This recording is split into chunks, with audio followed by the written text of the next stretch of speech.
Hey everybody, this is Russ from Retro Game Core. There have been a ton of different handheld news over the past couple days, and I've had a hard time keeping up, and I thought initially I would put it all on social media and let you kind of read it, but then I decided let's just make it a lot easier and make a dedicated video about everything that's going on right now. We're mostly going to focus on a lot of the dual screen handhelds that'll be coming soon, but we also got an announcement about the Xbox Ally X. Let's talk about that one first. They made a big announcement today at Gamescom in Cologne, Germany, and I was actually supposed to be there for that announcement, but I canceled my trip at the last moment. But thankfully, my friend Carrie over at the Fox, he is there and he made a video about it. I'll leave the video link down below. Looks like he's having a great time. It's kind of rubbing it in my face, the fact he's standing in front of this like beautiful German house, but either way, yes, he's got a lot of good information in this video. The big announcement is that it's going to release on October 16th, so it'll be out in less than 2 months, and I'm hoping to get an early review unit as well to be able to make a video in time for that launch. There were some other tidbits of information. For example, it seems like for the Xbox Ally X, that's the high tier model, this one is going to lean into some of the AI features available on the 50 TOPS NPU within the Z2 Extreme. The number one feature I saw is called Auto SR or Auto Super Resolution. This is an upscaling technology and it looks to be at a system level. So this is going to work like FSR and DLSS in that you can play your games at a lower resolution. It'll be a little bit less taxing on that CPU and your battery, but still get nice upscaled graphics. We'll see how this stuff plays out and whether or not it actually does improve the overall gaming experience, but they also mentioned that it's going to be coming out starting early next year. So I don't think it's going to be out in time for the launch anyway. And this is likely going to be coming to other platforms too, but it looks like they're focusing on the Xbox Ally X first. Another thing that Xbox announced is what they're calling the Handheld Compatibility Program. So this is kind of like this Steam Deck verified program in that it'll tell you whether or not a game is going to work well on that device. There's going to be two different versions. The first is Handheld Optimized. So this is going to essentially be like the Steam Deck verified program. That means that you'll be able to navigate through the menus and read the fonts no problem. And of course, performance will work well on that handheld. They also have one called Mostly Compatible. So that means that it will work, but you may have to get in and out of the menus by using like the touch screen instead of the controls, things like that. But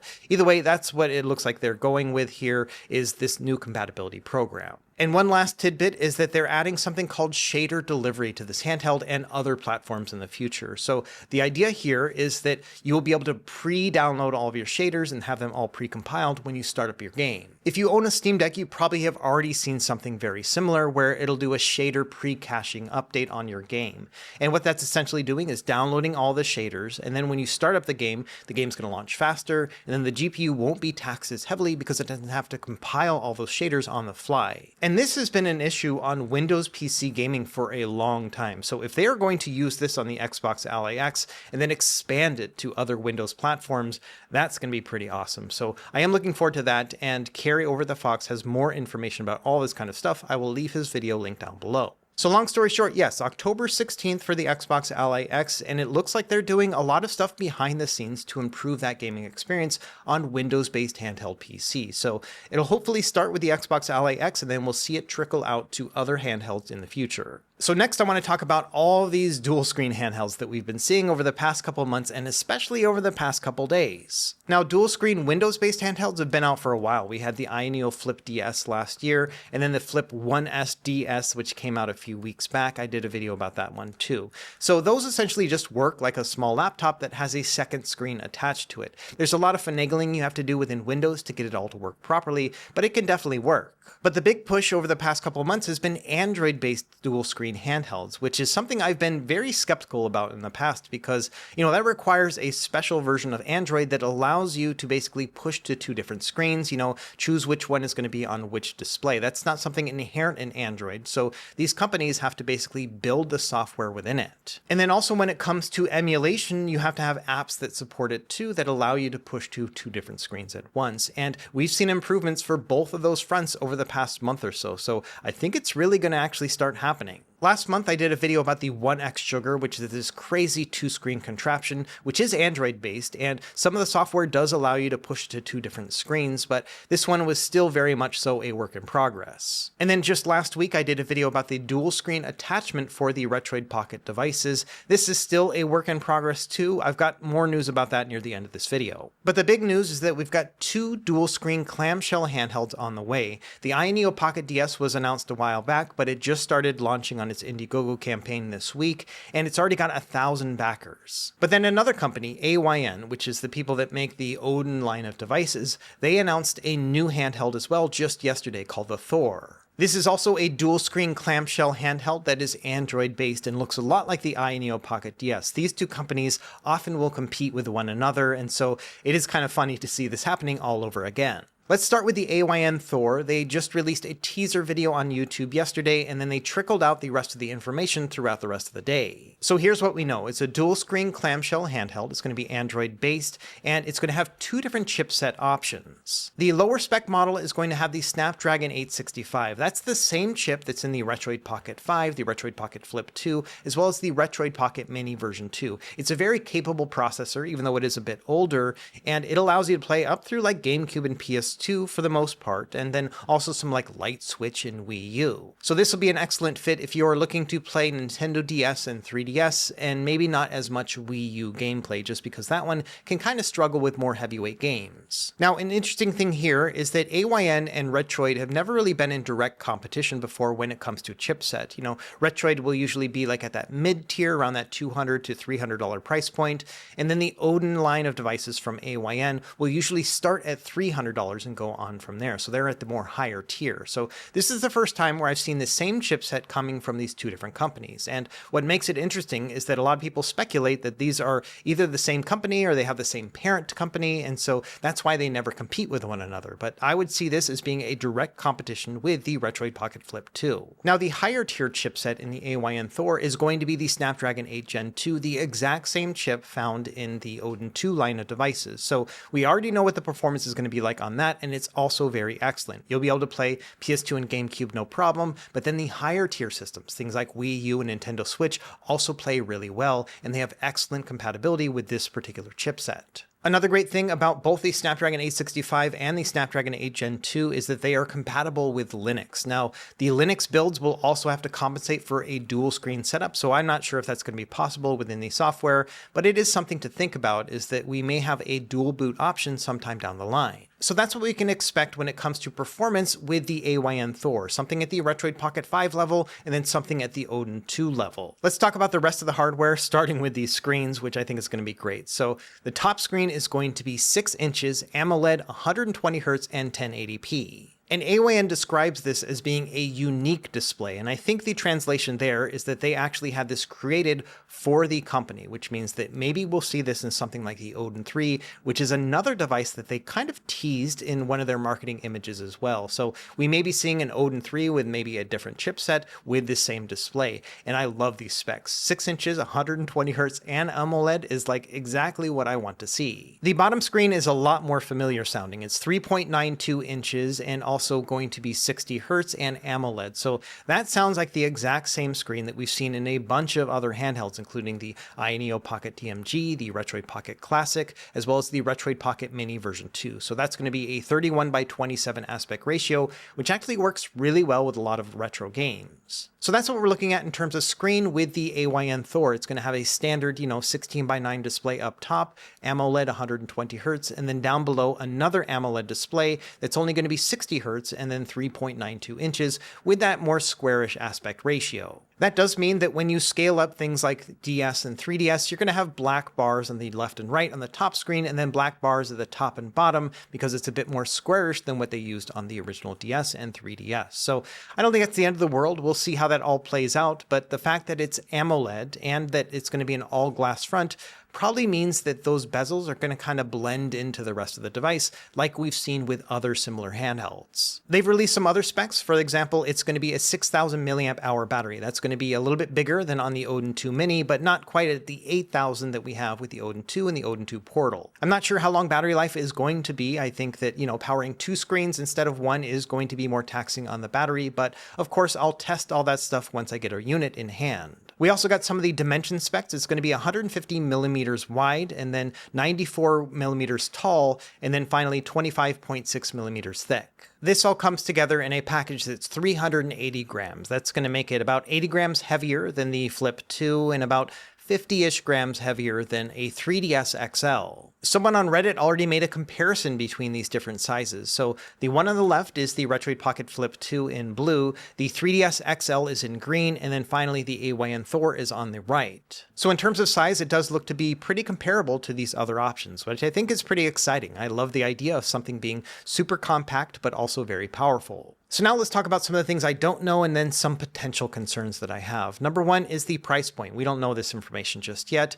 I would guess, just based on what we've seen with these chipsets, that the Snapdragon 865 version will be somewhere between $250 and $300, and then the higher end one, the Snapdragon 8 Gen 2, will be somewhere between like $350 and $400. I bet that they will probably have different levels for these as well, like different price tiers based on the amount of RAM and internal storage like they normally do. So these are not going to be cheap handhelds, but you're getting a lot in that package: a powerful processor, 2 OLED displays, and hopefully excellent controls. One potential weak point will be the hinge. So, all these clamshells will often have hinge issues, and we've seen a lot crop up from the Retroid Pocket Flip 2 over the past month or so. Just these hairline fractures, and some people have gotten something even worse, like a full-on crack. And my guess is that AYN and Retroid use the same design team and potentially the same factories too. So hopefully they've made some improvements in the hinge since the Flip 2, but who knows? That is always going to be a weak point with these handhelds and always something worth bringing up. And then one other concern I have has to do with the refresh rates, which are going to be different between the top and the bottom screen. So how is that going to play out in the software? Can we have 120 Hz up top and 60 Hz down below?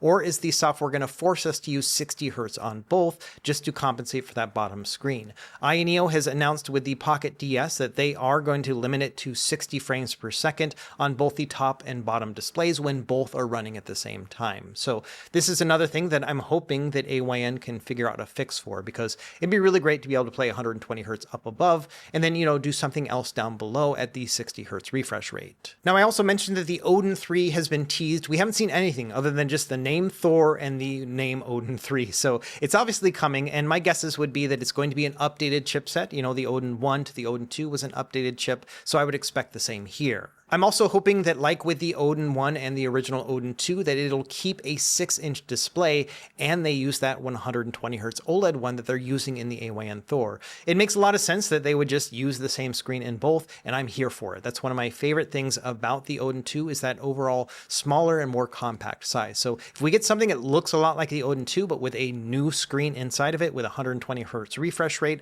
that's going to be amazing. Now, for the new chipset, I hope they use the Snapdragon G3 Gen 3 or, the Snapdragon 8 Gen 3. Those are very similar chipsets, and those have very good compatibility. If they go the Snapdragon Elite route, which on paper is a more powerful processor, I'm hoping that they don't do that, because the compatibility with the Snapdragon Elite, like the ability to use custom drivers and whatnot, is a lot worse than the Snapdragon 8 Gen 3. So hopefully we'll see that other chipset and not the Snapdragon Elite. My only other wish list item for the Odin 3 is that they take this D-pad, which, is kind of straight down here with the analog stick, and they push it inboard a little bit more. That's going to make it more comfortable. So push this thing as close to the screen as you can, and I will be a very happy camper. Now let's talk about the AYANEO Pocket DS, which I think is going to be a direct competitor with the AYN Thor. Now, this one has already been announced, and it's also launched on Indiegogo, and people have been pre-ordering. We've had over 1,000 backers over the past couple days. And we already know the pricing for this one. It's going to start at $400. That's the early bird pricing, and then it goes all the way up to like $650 if you want to get it fully spec'd out. So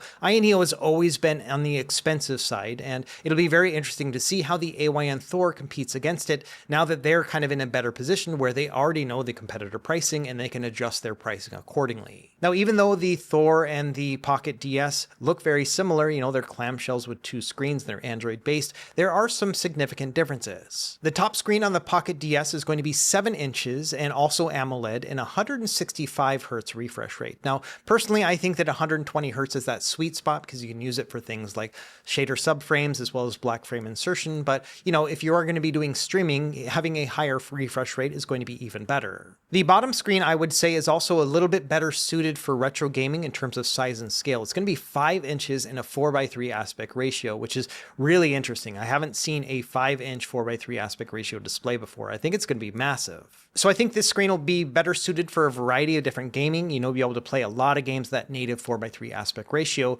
but it does have some drawbacks. It's only 60 Hz like the other one on the AYN Thor, but this one is LCD, not OLED. And so I am curious to see how this is going to play out when you're actually using it. With OLED up top and LCD down below, is that contrast going to be really weird looking? So we'll have to see when I actually get a unit. Now the resolution of this bottom display is going to be 1024 by 768, which is the exact same resolution as the TrimUI brick screen. So that'll be really interesting. It is not going to be a perfect integer scale with basically any retro system, but it does scale well. And so that'll be really cool to see, you know, that big OLED screen up top, that smaller one, the LCD that's going to be 4:3 down below, how that all is going to play out. So I do think that in terms of just visual quality, this is a very interesting prospect. The chipset in this device is going to be the Snapdragon G3X Gen 2. That's essentially the Snapdragon 8 Gen 2 equivalent. We've seen it with a bunch of other handhelds, including the AYANEO Pocket DS, which I just reviewed the other day. And so this will give us good performance all the way up to like Nintendo Switch. You should be able to play stuff like Wii U and 3DS and DS no problem.